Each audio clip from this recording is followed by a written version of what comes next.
tempo de angústia sem precedentes, e também vamos falar, né, do reino eterno de Jesus Cristo.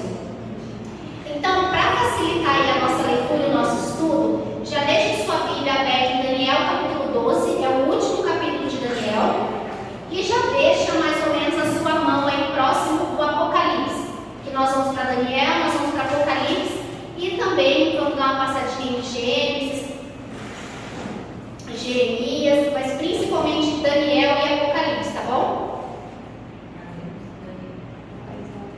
Já deixa aberto em Daniel capítulo 12.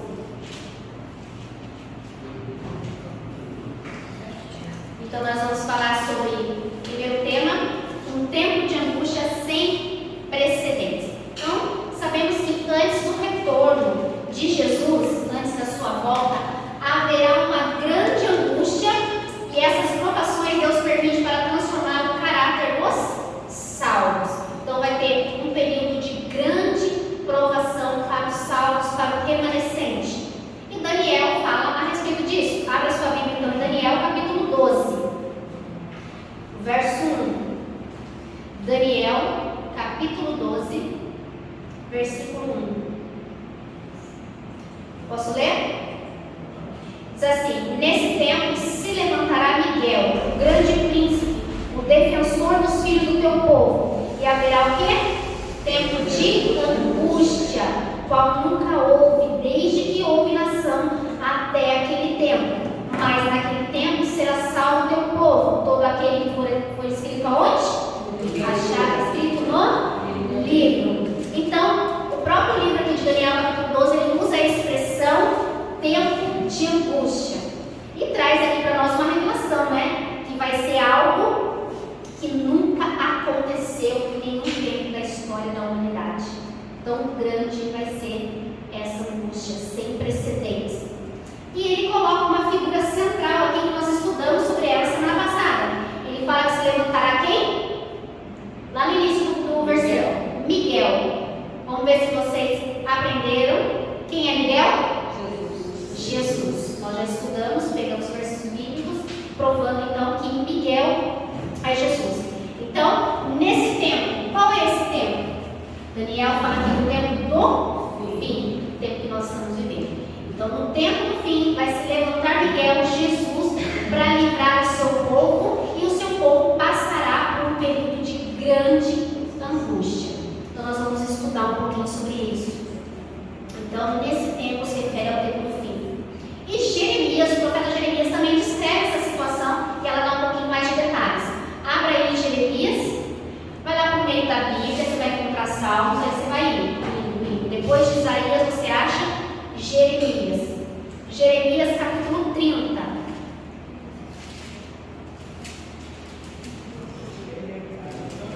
Jeremias fala desse mesmo período aqui que Daniel também está falando.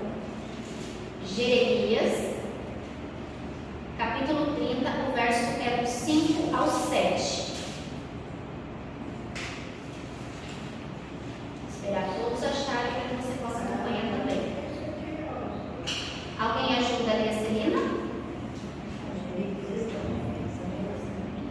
Alguém socorre?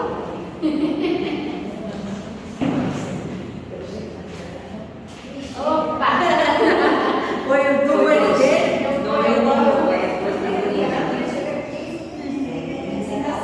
Calma que dá tudo certo. Ninguém está com pressa aqui. Aqui o importante é que todo mundo entenda. De Isaías. Isso, Jeremias é depois de Isaías, quase que no meio da Bíblia. Abre no meio aí, onde você está? 30, achou Jeremias. Jeremias é fácil, é um livro grande, muitos capítulos. Nós vamos fazer um curso aqui de como achar. Vocês conhecem aquela musiquinha que ensina a gente a decorar? Sabe como que eu adorei quando eu era desbravadora? Ô, Roberta, acha aquela musiquinha lá? Vamos cantar, porque tinha que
mulher sabe muito bem como é que é essa dor de parto. Então você imagina, ele está usando essa relação para dizer o quanto vai ser difícil esse período. Mas ele dá para a gente uma expressão aqui muito interessante: tempo de angústia para Jacó. Para entender o que foi a angústia de Jacó, nós vamos ter que voltar lá para Gênesis.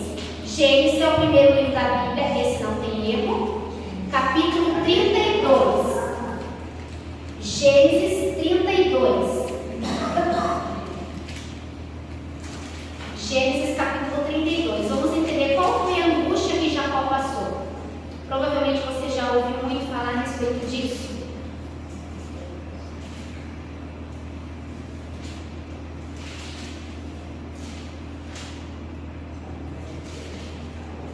Gênesis 32.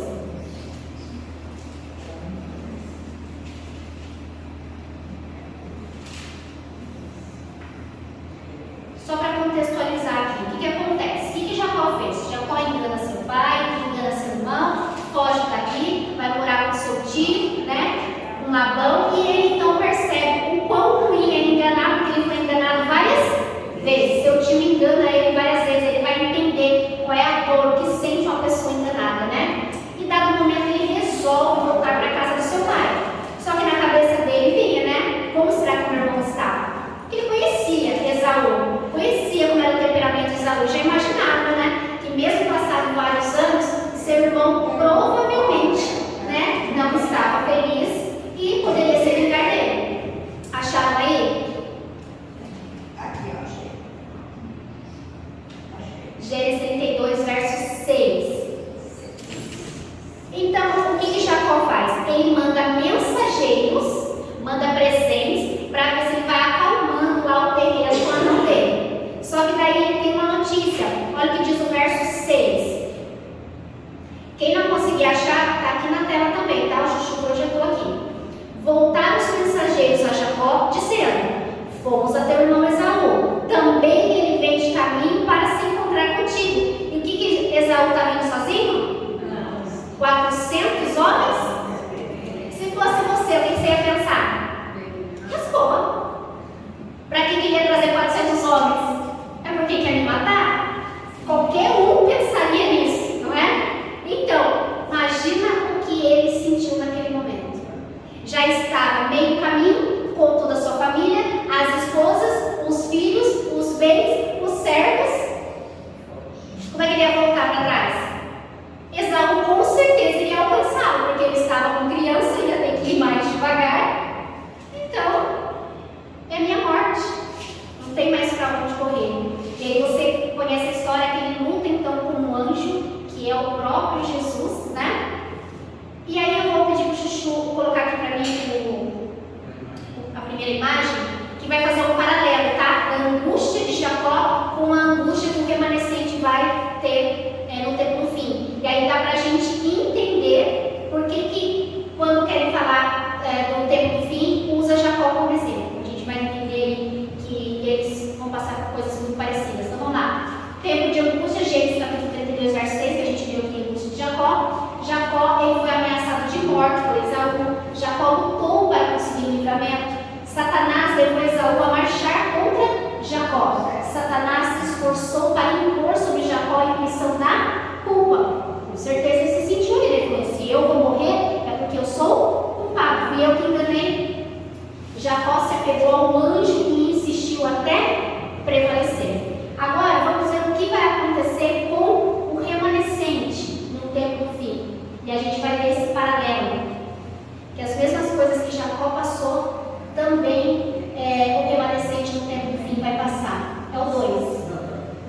Isso, olha lá. Os remanescentes serão ameaçados de morte. Também vai ter um decreto de morte, assim como Esaú também trouxe uma notícia, né, de morte para Jacó. Os remanescentes clamarão a Deus de dia e de noite. Os ímpios marcharão contra os remanescentes. Satanás se esforçará para fazê-los pensar que não tem mais esperança. E o remanescente se apegará a Deus em oração. Então esse é um paralelo que se faz com a angústia de Jacó. Por isso que quando vai falar da angústia no tempo do fim, faz esse paralelo.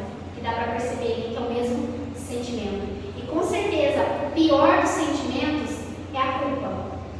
A culpa Jacó, e imagina o sentimento que vai estar no coração do remanescente, vendo toda aquela situação, e você não sabe se você realmente está salvo ou não. Você sabe que Jesus está voltando, e aí? A certeza? Quem que vai ter a certeza da salvação? E aquilo vai consumir, vai dar uma angústia muito grande para o remanescente de Deus. E agora a gente vai ver qual evento que dá início ao período de prova para o povo de Deus. Vai existir um evento que vai dar início a esse período tão triste e difícil para o povo de Deus, que é essa angústia. Aí você vai para Apocalipse, agora a gente vai ficar mais em Apocalipse. Apocalipse, o último livro da Bíblia, não tem erro. Apocalipse capítulo 15. Vai lá para o finalzinho da Bíblia. O último livro da Bíblia, Apocalipse 15, verso 8. 15, verso 8.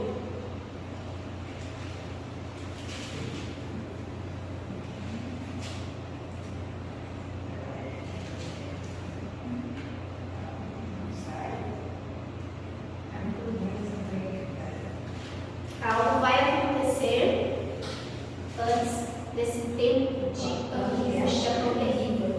15, 8.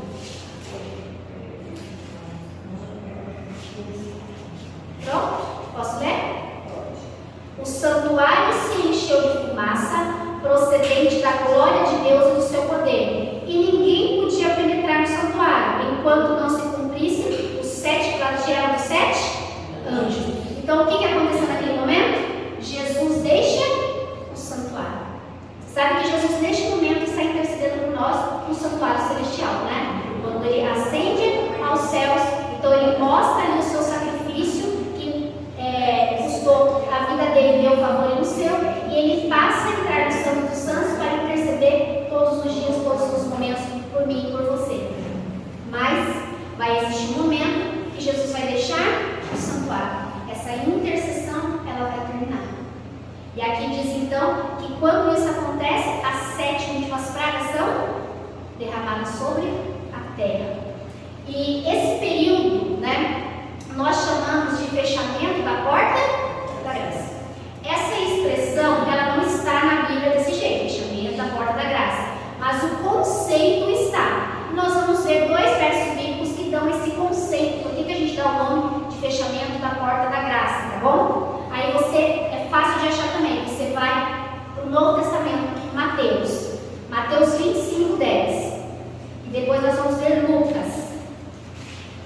Mateus, esse é mais fácil, é lá no Novo Testamento, o primeiro livro do Novo Testamento. Mateus 25, 10.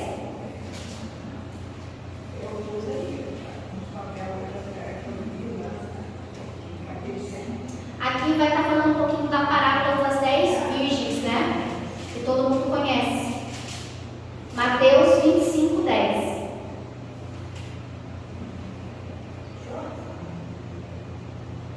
E saindo elas para comprar, chegou o noivo, e as que estavam apercebidas entraram com ele para as bodas. E aconteceu o quê? Fechou-se a porta. E agora você vai para Lucas, Mateus, Marcos, Lucas. Pular um livro, você vai chegar em Lucas. Lucas 13. Lucas capítulo 13. Depois a gente vai ficar só em Apocalipse aí, mas é bom a gente passear na Bíblia, né? Que a gente pega habilidade para mexer na Bíblia, a gente vai conhecendo os versículos. Lucas capítulo 13, verso 25. Aqui está falando da porta estreita, diz assim: quando o dono da casa se tiver levantado e fechado a porta, e vós do lado de fora começardes a bater, dizendo: Senhor, abre-nos a porta, ele nos responderá o quê? Não sei onde sois. Então você viu que essa expressão da porta se fechando existe na Bíblia. Então a gente usa essa expressão de fechamento da porta da graça, que é quando Cristo deixa o santuário, a intercessão, e aí então todos os casos estarão decididos. Quem é salvo está salvo, quem é perdido está perdido. E aí onde vem aquele verso da Bíblia, que aquele que é limpo continue praticando a justiça, e aquele que é sujo, suje-se mais ainda. Porque não vai haver mais a ação do Espírito Santo para nos converter, para nos convencer, né? Nos levar ao arrependimento. Cristo vai ter cessado a sua intercessão ali então e deixa o santuário. Então eu vou listar aqui para vocês alguns eventos antes do fechamento da porta da graça. Antes disso vai ser derramar a chuva serôdia, que é aquilo que vai capacitar os filhos de Deus a pregar o evangelho com toda a força, como aconteceu no livro de Atos, né? Teve ali a chuva temporã e os discípulos pregaram com tanta vontade que milhares de pessoas eram convertidas. E agora nós estamos esperando a chuva serôdia, que vai ser derramada através do Espírito Santo, para que a gente também pregue com muita veemência, com muito amor sobre o evangelho, sobre a volta de Cristo. E para que todas as pessoas sejam alcançadas com esta mensagem e elas possam tomar a sua decisão. Isso antes do fechamento da porta da graça. Satanás tentará imitar o que? A volta de Jesus, para continuar tentando enganar as pessoas. É por isso que eu e você precisamos saber como Jesus vai voltar. Porque a hora que ele imitar, você vai identificar que aquilo não vem de Deus. Se você não conhece, qualquer um que se diz Cristo, as pessoas vão atrás, né? E um decreto será firmado, obrigando a todos a receber a marca da besta e também passar a adorá-la. Então isso vai acontecer antes do fechamento da porta da graça. Aí então depois a porta da graça se fecha, Cristo deixa o santuário, deixa a intercessão, e aí nós vamos ver o que vai acontecer após o fechamento da porta da graça. O que acontece então quando Cristo encerrar a sua intercessão? Agora você vai para Apocalipse e nós vamos ficar alguns versos em Apocalipse. Apocalipse 15, verso 6. Apocalipse 15, verso 6.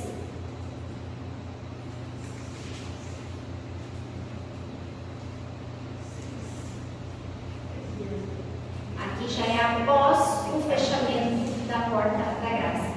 15, 6.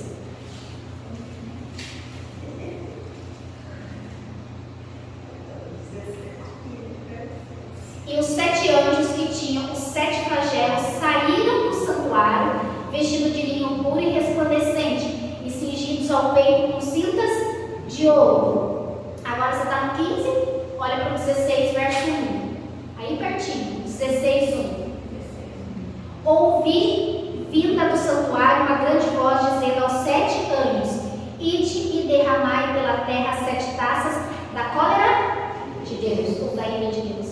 Então, após o fechamento da porta da graça, quando já vai estar selado aquele que é salvo e aquele que não está salvo, então as 7 pragas caem sobre a terra. E é lógico que os salvos não vão ser atingidos, né? E a gente sabe também que as 7 pragas, elas não serão universais. Não vai atingir o planeta inteiro, algumas, né, localidades. Também não sabemos o tempo, se é uma semana, daí vai para a segunda praga, ou uma semana terceira, não sabemos isso. Mas sabemos que será então derramada as últimas 7 pragas, e com certeza não vai ser uma coisa bonita de se ver. Aqui está dizendo que é as 7 taças da cólera, da ira de Deus. Você sabe que a ira de Deus não é contra o ser humano, é contra Satanás, contra o pecado. Mas quando o ser humano não quer receber a graça de Deus e ele está sujo pelo pecado, a ira de Deus alcança a vida dele também. Então, quais são os acontecimentos após o fechamento da porta da graça? Nós acabamos de ler as 7 pragas. Depois disso, esse tempo de angústia. Por quê? Porque serão perseguidos, porque as pessoas vão olhar assim, bom, só tem um grupo que não recebeu as pragas. O que está acontecendo?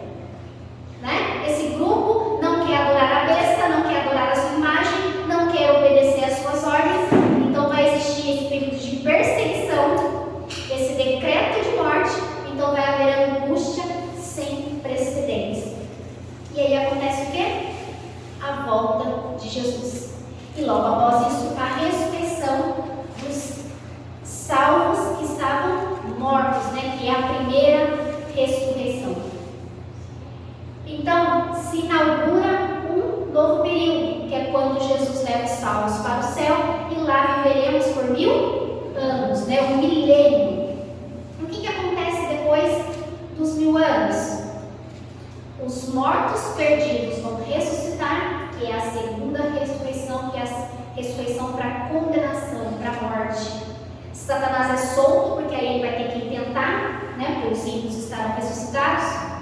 A cidade santa, ela desce do céu. Satanás, junto com os ímpios, vai tentar fazer um plano para invadir a cidade santa. E aí então desce fogo do céu por Deus, consome e destrói Satanás, os anjos caídos, os ímpios, e este mesmo fogo que destrói Satanás purifica a terra. O fogo de Deus, ele tem esse poder de purificar e destruir o pecado. Então aqueles que não aceitaram trocar a sua justiça, a sua sujeira pelas de Jesus, aqueles que não aceitaram a obra de Cristo na cruz do Calvário, aqueles que não aceitaram a graça e quiseram viver com o pecado, infelizmente vão receber a mesma sentença que Satanás. Porque o fogo de Cristo, ele destrói o pecado.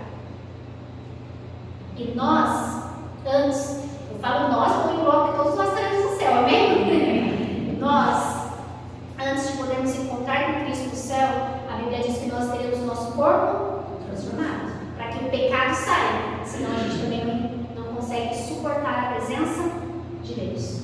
Mas essas pessoas que não quiseram essa transformação, infelizmente, vão receber da ira de Deus, do castigo do fogo eterno. E aí tem uma pergunta: quem entrará na cidade santa?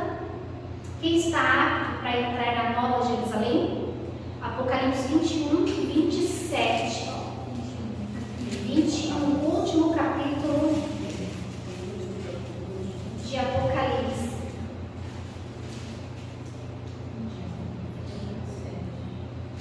Apocalipse 21, 27.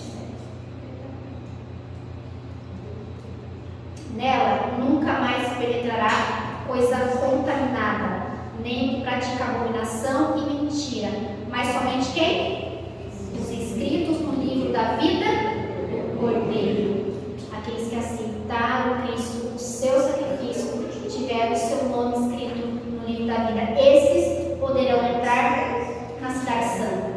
E o que o anjo disse a Daniel a respeito disso? Aí você vai abrir, deixa marcado o Apocalipse que a gente vai voltar aí. Põe um marca-texto, põe um dedinho, põe um papel, porque daí depois você acha com mais facilidade. Daniel, capítulo 12, que nós estamos lendo. Daniel, capítulo 12. Nós vamos ler o verso 4 e depois o 13. 12, o último capítulo de Daniel. O verso é o 4, depois nós vamos ler o 13.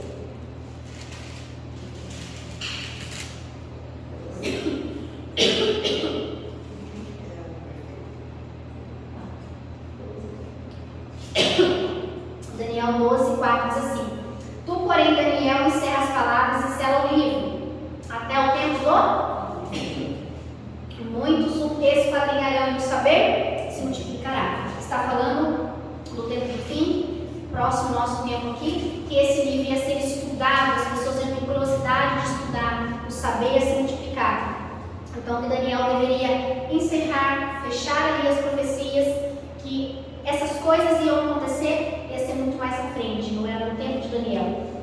Verso 13. Capítulo 12, mesmo no verso 13.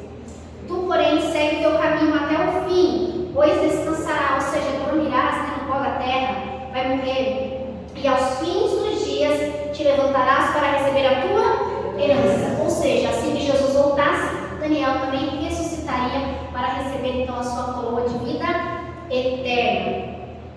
Então, Daniel, capítulo 12, ele encerra para a gente então esse período de angústia, explicando o que vai acontecer antes da volta de Jesus e após o fechamento da porta da graça. E agora nós vamos falar sobre o estabelecimento do reino eterno de Cristo. Aqui eu queria contar uma pequena história para vocês, só para ilustrar. O pai chegou na sua casa e o seu filho estava lendo um livro de histórias de super-heróis, né? O super-herói favorito dele. E de repente ele começa a ver que o olhar da criança estava triste, estava angustiada. A criança lia as páginas daquela história e estava triste quando o pai vê a criança indo para o último capítulo da história. Então o filho dá um sorriso e o pai chega e fala para o filho: o que aconteceu? Você estava tão triste, mas agora você estava feliz. Ele falou: pai, eu estava vendo que o meu super-herói só estava sofrendo, estava apanhando, parecia que ele ia ser derrotado.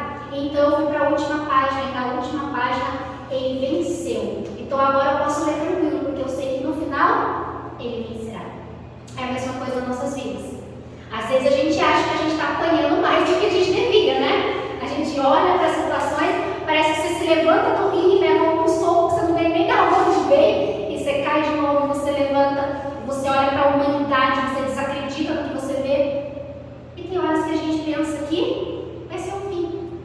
Mas se você pegar o livro de Apocalipse, ler a última página, você vai entender que nós estamos do lado vencedor. Ele venceu por mim e por você. Então, se tiver que apanhar, apanhe e aguente frio. Mas não apanhe calado. Clame a Deus. Busque ao Senhor. Quando estiver difícil, fala com Ele. Ele vai entender. O Todo-Poderoso é Ele, não somos nós. Nós sofremos, nós temos as nossas dúvidas, nós temos os nossos medos, nós pensamos em desistir. Mas todas as vezes que esse desânimo forte vier, leia a última página da Bíblia. E você vai perceber que Cristo é o vencedor e nós seremos vencedores com Ele. Amém? E sabendo, da breve volta de Jesus, que atitude então nós deveremos tomar? Marcos 16:16.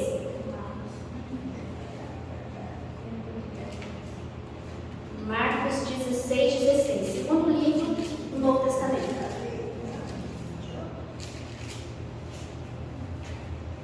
O que a gente deve fazer, já que sabemos que a volta de Cristo está próxima?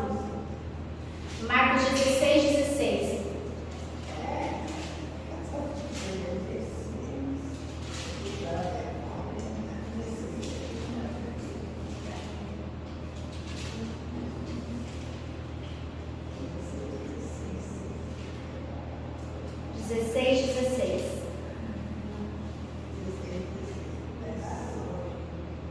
Quem crer e for batizado será salvo. Quem, porém, não crer será? Então, qual é o primeiro ponto? Crer. Nós precisamos crer. Mas não é um crer de conhecer apenas. Porque a Bíblia mesmo diz que crer até os demônios creem. Os demônios não creem em Deus? Não creem em Jesus? Eles não estavam lá no céu? Eles sabem da existência do poder. Mas não basta crer no sentido de conhecer. Nós temos que crer no sentido de confiar, de relacionamento. É um crer diferente. E nós temos que crer, nós temos que conduzir pessoas a crerem também. Nós deveríamos nos cobrar todos os dias por não estarmos falando da Bíblia, de Jesus para alguém. Ou de pessoas não vierem até nós para tirar alguma dúvida. Daqueles que sofrem não procurarem em mim e em você uma boa palavra. Nós deveríamos, eu e você, nos cobrarmos de todo ano, pelo menos levar uma pessoa ao batismo, através do estudo bíblico, através de você contar na igreja. Mas eu não sei dar estudo bíblico, mas você pode abrir a sua casa para alguém fazer estudo. E a gente se basta em apenas nós crermos. Mas o Evangelho não é isso. Nós vamos ter para habitar uma cidade santa, não uma ilha, não um lugar pequenininho para poucas pessoas. E a Bíblia já diz: como crerão se não tem quem pregue? Como pregarão se não são enviados? E por aí vai. Mas nós temos que ter no nosso coração esse desejo de fazer. Às vezes a gente se basta de estarmos na igreja ou de estarmos com um familiar, mas a gente esquece que tem o mundo inteiro para se render aos pés de Cristo. Porque, irmãos, pensa comigo. Sabe, às vezes a gente pensa assim: puxa vida, mas se eu já estiver salvo, já vai ser algo maravilhoso. Mas um dia e os ímpios receberem a punição, né, a sua condenação? Você já parou para pensar que pode ter muito amigo seu lá? Amigo meu? Pode ter a nossa família lá? É triste, não é? Quando a condenação é para alguém que a gente não conhece, fica mais fácil. Se essa condenação for para pessoas muito próximas a nós, se nós não temos outro tempo para a gente se empenhar nisso a não ser agora. Irmãos, pelo amor de Deus, o mundo inteiro está vendo, eu estou vendo, você está vendo. É todo dia uma notícia de um país querendo explodir o outro. Dá para entender que Jesus está literalmente às portas, muito mais perto do que no tempo da nossa avó, dos nossos pais, muito mais perto. Que o mundo está colapsando, que o planeta está aguentando mais, outro tsunami apareceu aí, vocês viram? Que coisa horrorosa, né? Lá em Taiwan, a jornalista está ali dando a notícia, daqui a pouco o negócio se mexendo de tal forma que você vê como aquela mulher foi em pé. E aí o que acontece? Como tudo muito próximo ali, aconteceu aqui em Taiwan, o mar, tem uma imagem, o mar recuando no Japão. Quando o mar recua é para vir uma tsunami. Então a gente está vendo, mas a gente sempre pensa, eu e você, que amanhã dá tempo, que no outro dia dá tempo. Quando são pessoas desconhecidas recebendo as 7 pragas, pode não doer tanto em mim e você. Mas se for um familiar nosso, um amigo nosso, nós vamos ver essa cena das pessoas sofrendo as pragas. Não poder fazer nada. Porque o tempo de fazer é agora. Fechou a porta da graça? Não dá mais. Não vai dar para se arrepender mais. Então nós temos que mostrar para as pessoas, às vezes a gente tem na Índia evangelizar, mas a gente tem as pessoas do nosso bairro, da nossa cidade, da nossa vizinhança, que ainda não se converteram a Cristo. Eu vim perceber isso hoje, quando eu enchi a sacolinha de livro, eu falei, Arthur, vamos entregar esses livros aqui por perto. E depois que eu parei de pensar, eu estou morando há 10 anos em Taubaté, em Pinda, e eu estou entregando livro para essas pessoas agora. Ah, mas se eu tiver a oportunidade de fazer uma missão, ele não faz a missão na rua da nossa casa. Você já parou para para isso? Às vezes os nossos familiares não têm livro de conflito ainda. E a gente se empenha para num dia específico fazer a entrega do livro, que parece que a gente cumpriu uma meta. Entregamos o livro. Não se trata disso. E as pessoas, quando veem o livro, por ser um livro muito bonito, né, um livro grande, as pessoas têm certeza que você está dando é um presente. E aí você percebe que às vezes a pessoa nem sabia que você ia para uma igreja, qual igreja você ia, devia até passar ali. Então, irmãos, a primeira coisa para entrar na cidade santa, lá no Jerusalém, tem que ser crer.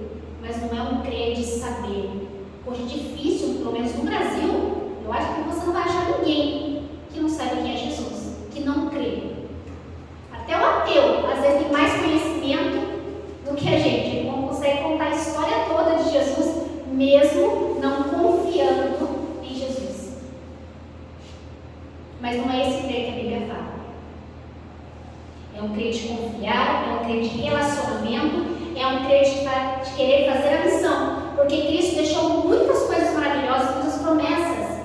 Mas quando ele esteve com o discípulo, uma das últimas coisas que ele falou para os discípulos é: vocês vão fazer novos discípulos. Ide por todo o mundo. Não é só para os 12, não. É para nós. É para mim e para você. E o segundo passo é ser batizado, nascer de novo, ser uma nova criatura. Tem muita gente somente passando pela água, somente ali fazendo uma cerimônia bonita de tirar foto, de postar na internet, mas ela não se torna uma nova criatura. Como se torna uma nova criatura? Mudança de hábito. Você vai odiar o antigo homem.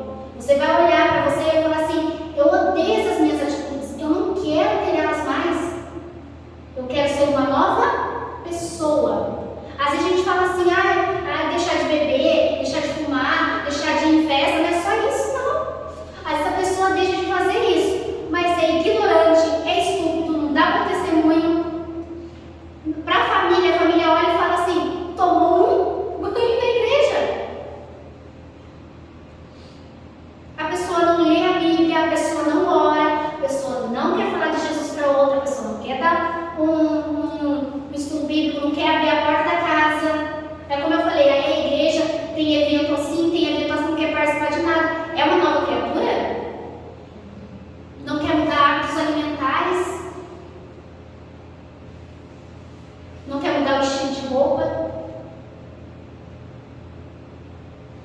preocupa com o que os outros estão vendo, ao invés de nos preocuparmos com o que o Espírito Santo tem achado de nós.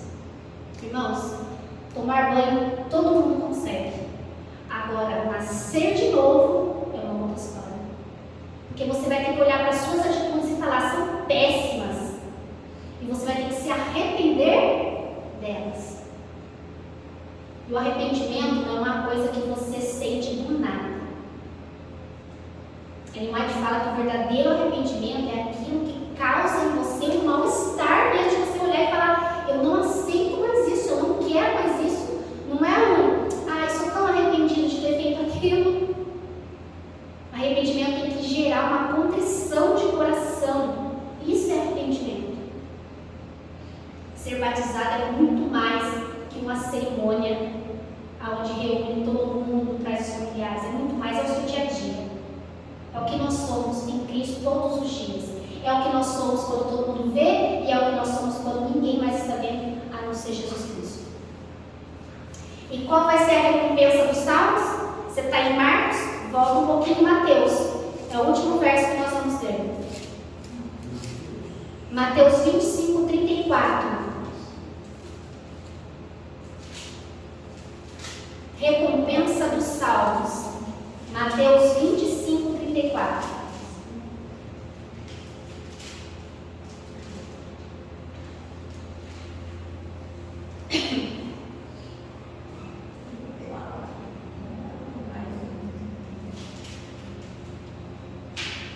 Mateus 25, 34. Então dirá o rei aos que estiverem à sua direita: vindes benditos de meu Pai, entrai na posse do reino que vos está preparado desde a fundação do mundo. A recompensa dos salvos é entrar no reino eterno de Cristo, estar para sempre com Ele e desfrutar da eternidade. Você quer entrar no reino de Cristo?